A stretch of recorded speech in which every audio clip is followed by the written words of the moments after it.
Easy और delicious. अगर आप ये दोनों चीज़ें एक ही वक्त में चाहते हैं तो वो है रफ़ेलो केक।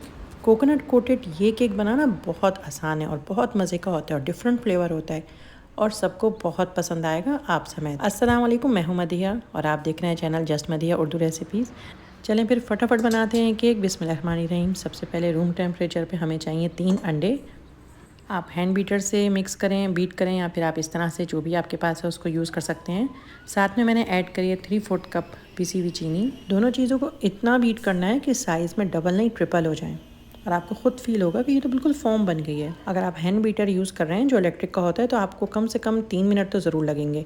बीट करने के बाद हम इसमें ऐड करेंगे 1/2 cup oil, 1/4 teaspoon vanilla powder. आपके पास अगर नहीं है तो आप वनीला एसेंस यूज़ करिए 1 टीस्पून, और साथ ही इसमें 1/2 कप मिल्क मैं डब्बे का यूज़ कर रही हूँ। तमाम चीज़ों को हम अच्छे से दोबारा से मिक्स करेंगे, उतना नहीं जितना हमने पहले एग्स को किया था, लेकिन हम फिर भी अब इसको दोबारा से मिक्स करेंगे। केक ये बहुत ईजी है, आपका इस पर हाथ सेट हो जाता है तो आप इससे अलग अलग तरह के डिफरेंट फ्रोस्टिंग के केक बना सकते हैं। केक का बैटर प्रिपेयर करने से पहले ही मैंने ओवन को चला लिया है 180 टेम्परेचर पे। ओवन को मैंने रेडी किया हुआ है, गर्म है। 15 से 20 मिनट पहले ही हम ओवन को चला लेते हैं। अब हम इसमें ऐड करेंगे ड्राई इंग्रेडिएंट्स में हमारे पास 1.5 कप मैदा, जिसको हम छान के ऐड करेंगे इसमें, और थोड़ा थोड़ा करके। एक साथ पूरा मैदा हम इसमें ऐड नहीं करेंगे, पहले थोड़ा सा ऐड करेंगे, मिक्स करेंगे। हल्के हाथ से ओवर मिक्सिंग नहीं करनी है, और उसके बाद थोड़ा सा जो बाकी बचा हुआ है आधा कप वो भी इसमें मिक्स कर देंगे। और साथ ही इसमें ऐड करेंगे बेकिंग पाउडर, 1 टीस्पून इसमें बेकिंग पाउडर ऐड करेंगे, जो हम मैदे के साथ ही इसमें ऐड कर देंगे। अब इसमें हम थोड़ा सा नमक ऐड करेंगे जो 1 चुटकी बराबर है तकरीबन। सब चीज़ें ऐड करने के बाद हम इसको मिक्स करेंगे। दोबारा से इसको हम फोल्ड करेंगे, बहुत ज़्यादा मिक्स नहीं करेंगे। अगर आपके पास स्पैचुलर है तो आप उससे मिक्स करिए, वो ज़्यादा बेटर है, लेकिन मैं हमेशा हैंड विस्कर ही यूज़ कर रही होती हूँ, मुझे इसमें ज़्यादा आसानी रहती है। अब आप चाहें तो इसको किसी एक मोल्ड में आप बेक करिए, लेकिन अगर आपके पास 2 मोल्ड हैं, क्योंकि हम इसको क्रीम केक बनाना है, तो आप 2 मोल्ड में बेक करिए। मुझे काफ़ी अरसे के बाद अपनी पसंद के मोल्ड मिल गए हैं, पहले मेरे पास नहीं थे और अल्लाह का शुक्र है अब मेरे पास हैं। मुझे ऐसे मोल्ड बहुत अरसे से चाहिए थे, लेकिन या तो बहुत महंगे मिल रहे होते थे या फिर मिलते ही नहीं थे।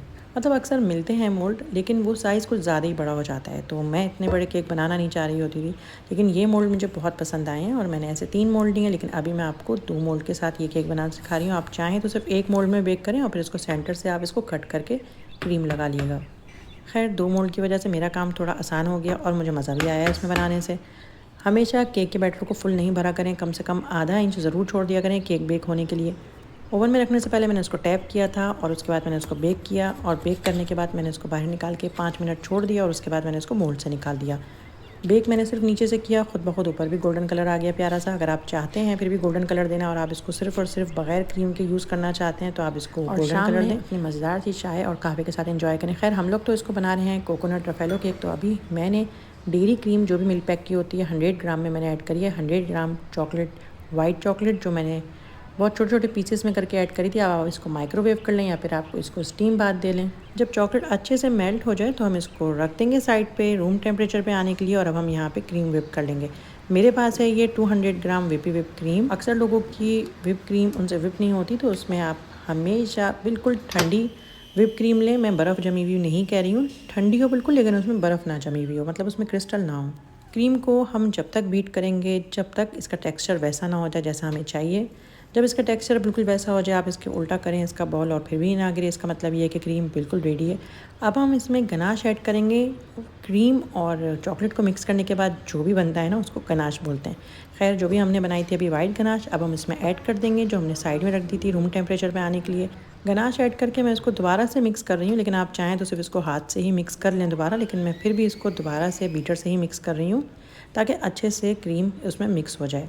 अब जो सबसे इम्पॉर्टेंट चीज़ है कोकोनट, वो मैंने लिया है अच्छा सा फ्रेश कोकोनट आप यूज़ करें ताकि इसका बहुत प्यारा सा टेस्ट आए। 100 ग्राम मैंने इसमें कोकोनट ऐड किया है। कोकोनट ऐड करके आप मिक्स करें, और उसके बाद जो स्पंज हमने ठंडा करने के लिए रखे हुए थे साइड पे, जब वो पूरे अच्छे से रूम टेम्परेचर पे आ जाएं उसके बाद हमने उसको मिल्क से सोक करना है। आप चाहें तो ये केक बना के आप इसको फ्रिज में रख सकते हैं और इसको हफ्ता, 1.5 हफ्ता, 2 हफ्ते भी आराम से ये फ्रिज में चल जाते हैं। आप इनको अच्छे से बनाएं, क्लिंग रैप करें और इसको फ्रिज में रखते हैं, और चाहें तो फ्रीज़र भी कर सकते हैं। केक को मिल्क से सोक करने के बाद मैंने इस पर थिक सी लेयर क्रीम की अप्लाई करी, और उसके बाद मैंने दूसरा स्पंज इस पर रखा है और दूसरे स्पंज को भी मैं सोक कर रही हूँ। मैं क्रीम केक बनाने में कोई एक्सपर्ट नहीं हूँ, क्योंकि मैं बहुत कम बनाती हूँ और कभी कभी बनाती हूँ, और जब बनाती हूँ जब मेरा दिल करता है। हो सकता है आप मेरी वीडियो देख रहे हैं लेकिन आप मुझसे बहुत ज़्यादा एक्सपर्ट हों, तो जहाँ मैंने कोई गलती करी है तो मुझे ज़रूर बताइएगा, ताकि मेरा भी फ़ायदा हो, और हो सकता है वो लोग देख रहे हो जो बिल्कुल बिगनर हों, तो उनको फ़ायदा हो रहा होगा। एक दूसरे का फ़ायदा इसी तरह लाइफ में करते रहना चाहिए, और ये भी एक इल्म है। और जैसे आपने सुना होगा, इल्म बांटने से बढ़ता है, तो केक आर्ट हो, पेंटिंग हो, ये तमाम इल्म ही हैं, जिससे आप दुनिया की फालतू गॉसिप से बचते हैं और अपने आप को मसरूफ़ रखते हैं। आपने देखा होगा, केक को मैंने पूरा क्रीम से कवर कर दिया। क्रीम से कोट करने के बाद आप इसको कोट करने के बाद आप इसको फ्रिज में रख दें। अगर आपको बहुत अच्छी कोटिंग करनी है, उसके बाद इसको दोबारा कोट करें क्रीम से। हम इस पर स्प्रिंकल कर रहे हैं बिल्कुल अच्छे से कोकोनट। और ये केक बनाना इसलिए मैंने आपको वो कहा कि आसान है, कि इसमें इतनी फिनिशिंग से क्रीम लगाने की, अप्लाई करने की ज़रूरत नहीं है, क्योंकि हम इस पर कोट करते हैं कोकोनट, तो उससे ये केक बनाना बहुत आसान हो जाता है। अब मैंने बाहर से चॉकलेट नहीं ली, क्योंकि रफ़ेलो चॉकलेट बहुत महंगी है, तो मैंने इसमें ऐड करे हैं कोकोनट बॉल्स, जो बनाना बहुत आसान है।